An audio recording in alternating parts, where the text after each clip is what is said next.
Silo anpomangko ipanamdu নীতি নিষ্ঠ মনুকৰ্মী হ'ব লাগিব তেতিয়াহে সমাজখনক আমি আগুৱাই লৈ যাব পাৰিম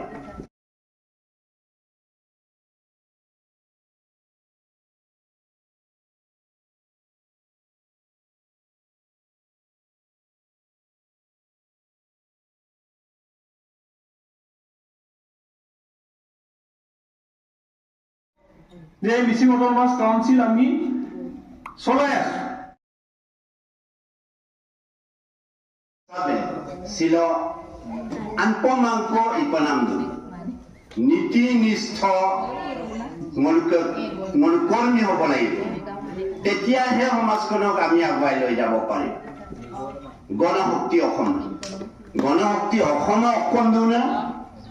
সম অধিকাৰ সম মৰ্যাদা আৰু সম উন্নয়ন সম অধিকাৰ বিচাৰিছো আমি কোন মানুহবিলাকৰ কাৰণে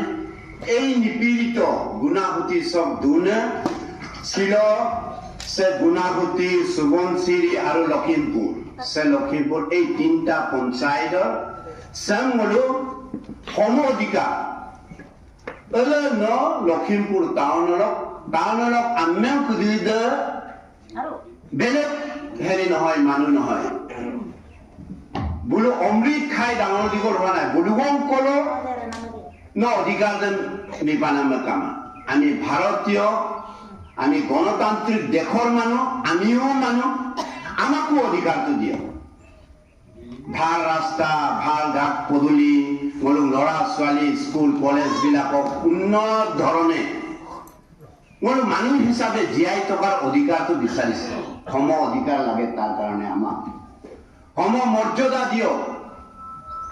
মিৰেম কায়ানে টাউনক অচয়লা অবয়লা ধনী মানুহ অন্যপয় মৰ্যাদা নবিয় মানুহৰ মৰ্যাদাই বুলুম যি মৰ্যাদা দিয়া আমাকো সেই মৰ্যাদা দিব লাগে না মই কৈছো এই অঞ্চলটো এই গুণাহুতি সুবনশিৰি লখিমপুৰ অঞ্চল চামচিন আমি বসবাস কৰিব পৰাকৈ উন্নয়ন কৰক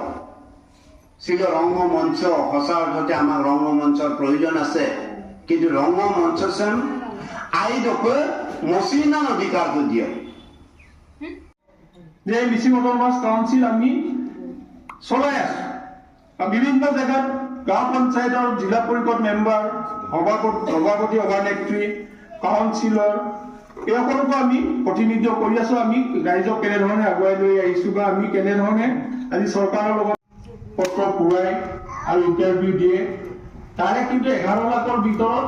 মাত্ৰ 3,000 সংস্থাপন পায় বাকী 10,97,000 কিন্তু থাকি যায় তাৰমানে কিমান পাৰ্চেণ্ট আমি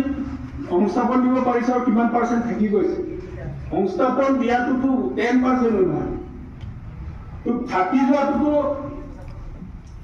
95% ওপৰত থাকি যায়